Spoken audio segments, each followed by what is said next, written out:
Assalamualaikum, jumpa lagi sobat. Tema kali ini akan kita bahas tentang seputar mengatasi penyakit ayam, terutama di musim hujan ataupun musim pancaroba. Dalam usaha beternak, tidak selamanya kita merasakan yang manis-manis atau yang enak-enak saja, tapi terkadang juga terjadi musibah ketika ayam-ayam kita sakit. Baik musim kemarau ataupun musim hujan, tentu semuanya menguras energi bagi para peternak ayam.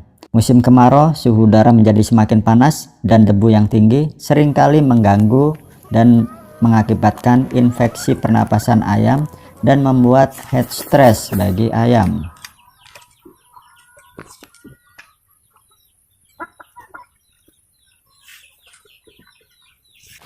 Sementara di musim penghujan akan membuat tingkat kelembapan yang tinggi karena di mana-mana basah, dan ini akan memicu semua bibit penyakit yang akan tumbuh subur.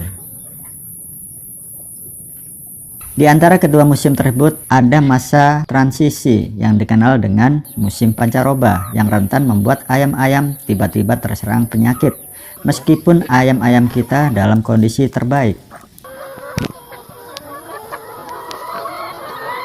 Seperti halnya ayam-ayam saya ini yang karena tidak berhati-hati dan waspada, maka ayam-ayam ini saya biarkan keluar kandang yang ternyata hal tersebut adalah sebuah kesalahan yang akhirnya membuat ayam-ayam ini terserang penyakit.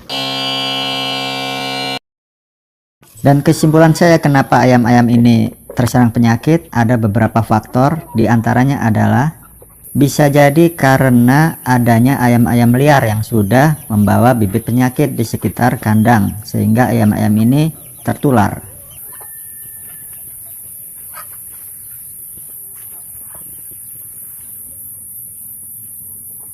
Berikutnya adanya pergantian takaran bahan makanan yang saya lakukan. Terlihat dari ayam-ayam ini yang awalnya kurang nafsu makan, tidak seperti biasanya, dan makanan banyak tersisa.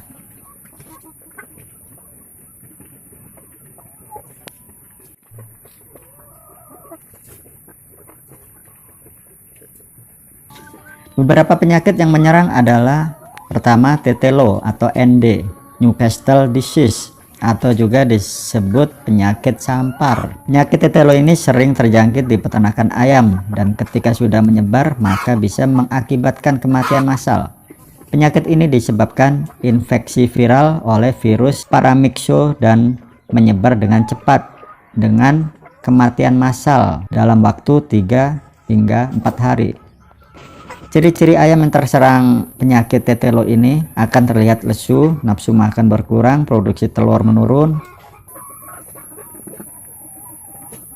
mulut berlendir, mulut atau paruhnya berlendir, kotoran encer dan kehijau-hijauan, jengger dan kepala kebiru-biruan, dan biasanya ayam langsung lumpuh kejang-kejang, pernapasan terganggu hingga kemudian langsung mati.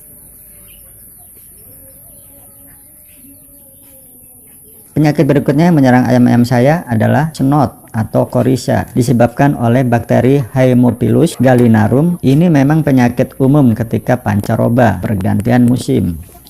Ayam terlihat lemas, mengantuk, dan terjadi pembengkakan sinus antara mata dan hidung, pilek, keluar lendir berbau dari hidung, dan susah bernapas. Penyakit snot ini juga lama-lama bisa membuat kematian pada ayam. Biasanya snot juga akan diikuti penyakit pasangannya, yaitu sinusitis atau CRD, atau dikenal dengan penyakit ngorok. Ayam yang terserang akan terlihat pucat, bulunya juga kusam, ada cairan berbuih di matanya, hidung selalu keluar cairan, kotorannya juga cair berwarna putih, dan napasnya berbunyi keras atau ngorok.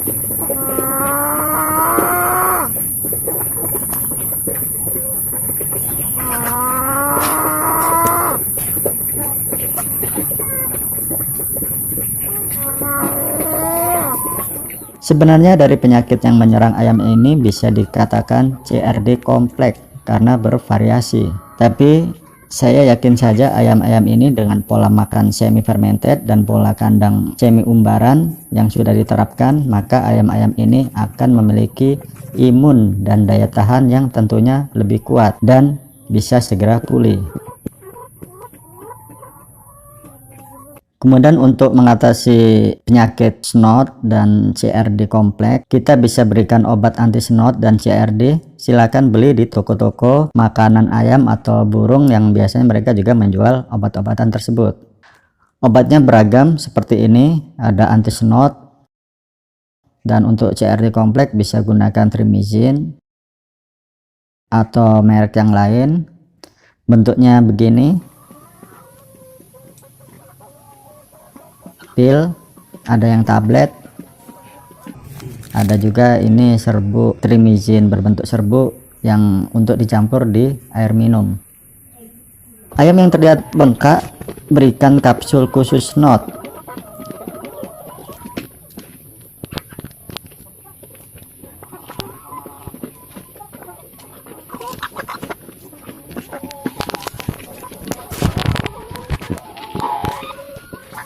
Kalau yang snot dan CRD dalam satu kapsul juga ada, Anda bisa pilih yang ini.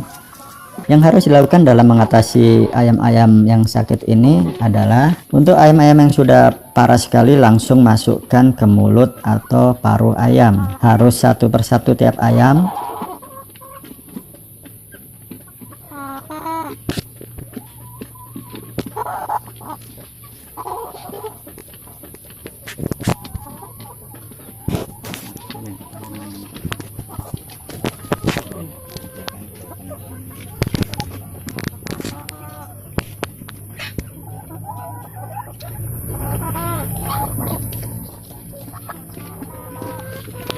Dan kalau kita lihat memang repot, tapi hanya itu yang bisa kita lakukan. Dorong obat-obat ini hingga benar-benar masuk.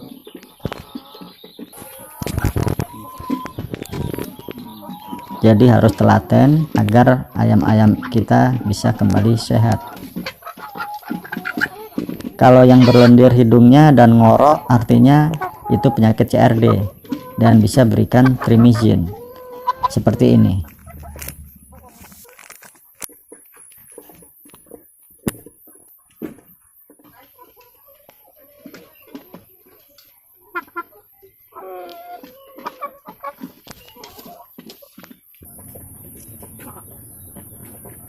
Untuk penyakit tetelo atau ND, karena belum ada pengobatan yang efektifnya, maka bisa Anda karantina segera dan dipisahkan.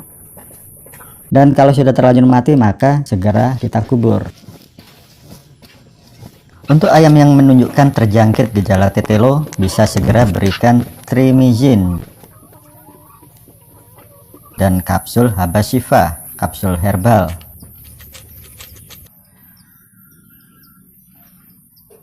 Dua-duanya kita masukkan ke paruh ayam. Setidaknya ini bisa mencegah sebelum menyerang ke seluruh saraf ayam.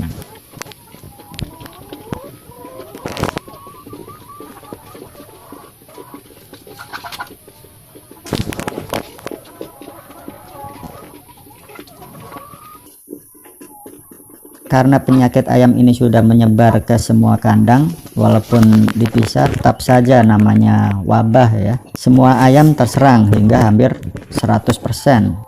Baiknya minuman berikan Trimizin serbuk atau obat lainnya yang berguna untuk mengatasi snot dan CRD. Obat serbuk ini bisa langsung dicampurkan di minuman.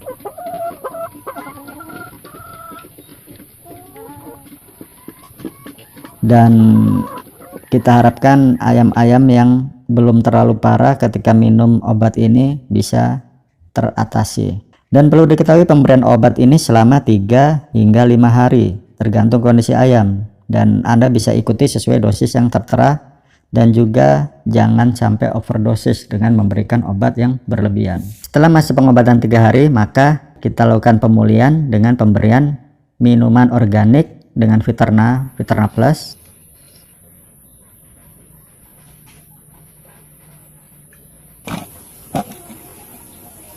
Dan untuk makanan selain dicampur Viterna bisa juga dicampur ramuan herbal. Saya menggunakan Habasiva. Bentuknya kapsul isi 200 butir. Harga sekitar 70 hingga 80 ribu.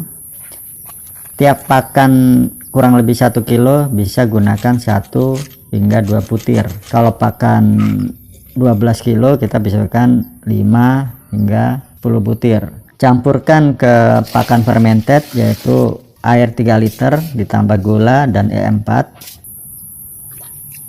Kita campurkan juga Viterna, dan obat ini kita bisa aduk bersama air larutan tersebut ya. Setelah kapsul ini tercampur air maka akan terbuka sendiri.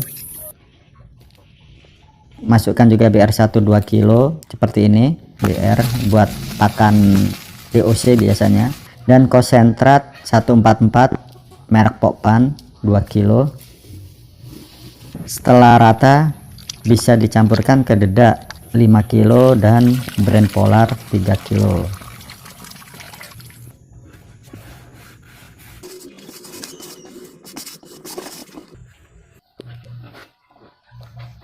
Antara dedak dan brand kita lihat perbedaannya. Kalau brand seperti ini dia terbuat dari kulit gandum dan proteinnya jauh lebih banyak dibanding dedak padi. Kalau dedak ini dari bahan padi, kulit padi yang digiling. Dan brand biasanya untuk makanan sapi, tapi kalau di Eropa sana brand juga buat bahan campuran makanan unggas, sehingga semua ketika dicampur menjadi makanan 12 kg. Untuk pemulihan ini jagung ditiadakan, jadi tanpa jagung, agar ayam-ayam ini fokus menghabiskan semua pakan yang sudah kita siapkan dan efektif dalam pemulihan. Karena kalau ada jagung maka ayam-ayam ini hanya memakan jagungnya saja, sehingga sisa pakan yang justru diperlukan malah tidak dimakan sama ayam.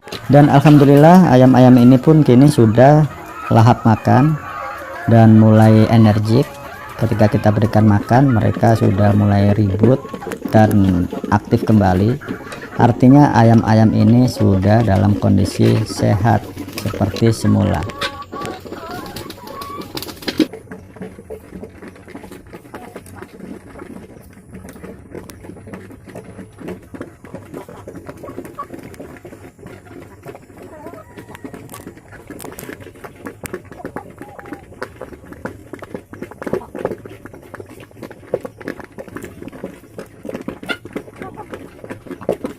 Makan pun ketika diberikan segera habis.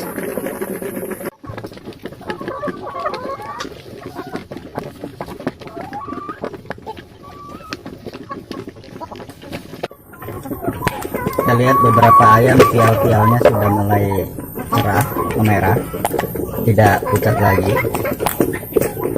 Kalau kita perhatikan pial dan jengger ayam-ayam ini pun sudah cerah kembali. Yang tadinya pucat sekarang cerah, dan ada beberapa yang pialnya memang masih belum tegak, tapi insya Allah akan segera normal kembali semua.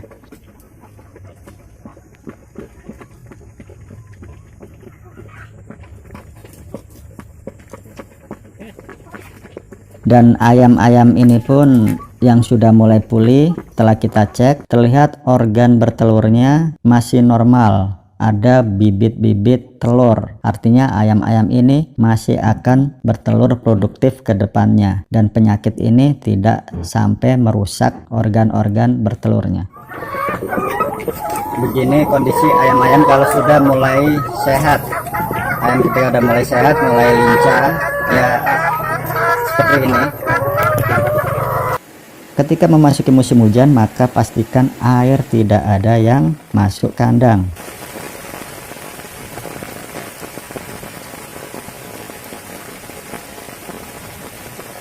Dan kondisi tanah alas kandang tetap terjaga kering.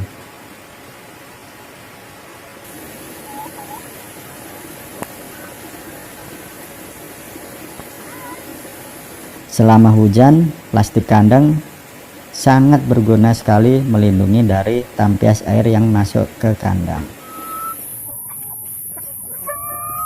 Ini adalah hygrometer yang bisa kita gunakan untuk mengecek suhu sekitar ruangan, yang mana angka paling atas adalah suhu derajat Celcius dan angka yang bawah adalah tingkat kelembapan. Jadi ketika ayam-ayam ini terkena sakit, kita jangan terlalu panik. Yang penting kita paham dan tahu langkah-langkah cara pengobatan dan pencegahannya. Kemudian insya Allah badai pasti berlalu ya. Ketika ayam-ayam ini sudah sehat kembali, maka kita tinggal menanti pemulihan dan ayam-ayam